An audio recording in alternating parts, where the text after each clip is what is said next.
He's been called Mr. Saturday for his whole entire F1 career, but this Sunday, he was not Mr. Saturday. He was Mr. Sunday because not only did he maintain, not only did he maintain P14, he actually finished P12 on merit. And I mean on merit because every single car finished this race with no yellow flags, no one caused a safety car, no one went off, which hindered any driver whatsoever.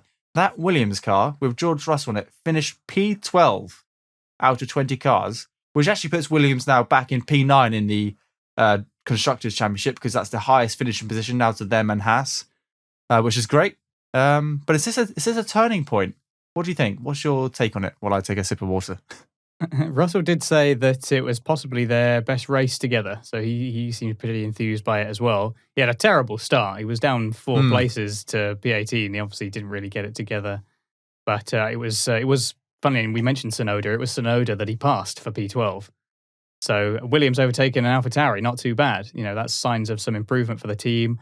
I believe they brought some upgrades, and they are continuing to modify that car. They're not doing nothing with it, which is kind of encouraging, really. I think it would be, I don't know, not the right way to go about it if they just ignored that car and waited for 2022. They obviously feel like there's more they can learn from that real-world experience, even if the regulations are changing. Yeah.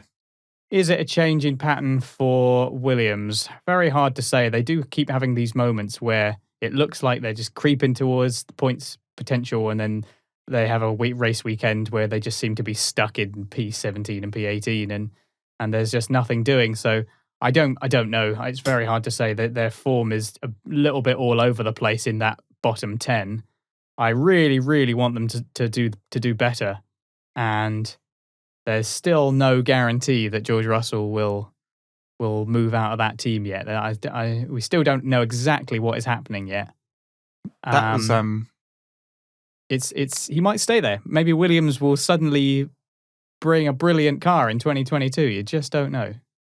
Yeah, like you said, we have no idea what's going on with that contract. My next question to you was, how much do you think the Mercedes bosses were watching or are watching George Russell in that Williams? Obviously, they're not expecting massive results because it is it's one of the slowest cars on the grid. But actually, a P12 finish in a Williams is pretty incredible. And that's got to be down to the driver as much as it has to the machinery. I mean, Latifi finished in P18, I believe, this race. So there's a big difference there between their two drivers who've been in that car almost the same amount of time.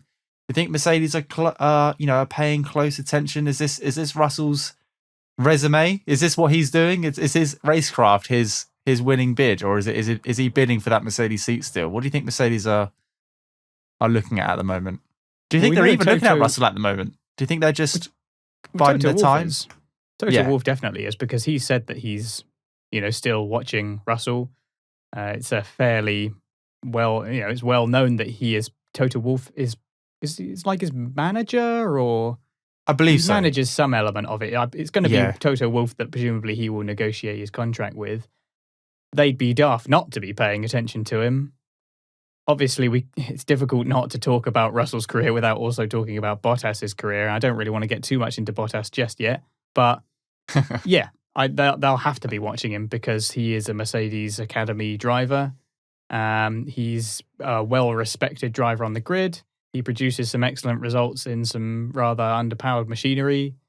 Yeah, we don't know what's going to happen yet. It feels like he has just as much chance in ending up in that Mercedes as Bottas right now. It really does feel like it could go either way. They could go for somebody who's been in that car a long time and they know is going to fight hard and they know is still hungry. I don't think there's any question that Bottas is still hungry to perform. We saw in the passion of his responses over the radio today that he's not lacking in enthusiasm. This is not a guy who has given up by any stretch of the imagination.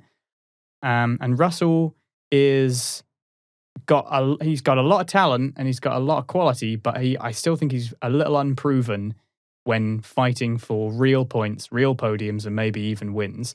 What we saw in Sakir last year was incredible and he was very good, but that was one race. And to do that over a whole championship under those conditions is a completely different set of circumstances. I'm not saying Russell isn't capable of it, but he is untested, and that will definitely be a factor in their decision as well. We don't know how well he'll perform under constant pressure, especially being alongside the likes of Hamilton and Max Verstappen, that, now they're on top of their game.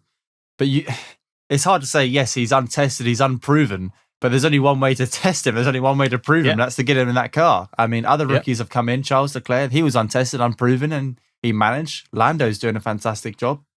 So, everyone's a rookie at one stage. And I personally want him to get the opportunity. But let's not, like you said, let's not get bogged down with the contract negotiations, because we don't like to speculate on stuff which isn't fact on this podcast. But I'm glad, it's obvious that Mercedes are looking at Russell and his performances throughout the season. I just think Russell has to keep on finishing P12 around a couple of times more this season would really help his game. And actually, who knows, after a couple of DNFs, and that's points. Look how close he got last year and the year before. It's got to be this year, Russell for points. I'm going to say that at the end of every podcast until it happens. But yeah, that was one of your predictions, wasn't it? Your bold predictions from our episode? It was indeed. So it's still, still got 2/3 of the season to go.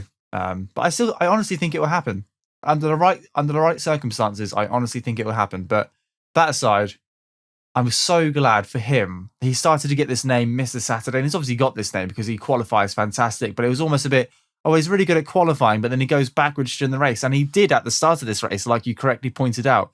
But also he fought back through the field and made some great overtakes and finished in P12. So I'm really glad for Williams and George that they managed to increase on the position they qualified in. But, and that's taken away, I don't mean starting at P20 and finishing P18. He qualified decently and then finished the race better than that. So brilliant job. Really look forward to see what he can do in the next couple of races. It's going to be exciting. We're talking about the back of the grid, and I'm excited. And we haven't even got on to the good part yet. So, yeah, George Russell's doing all right.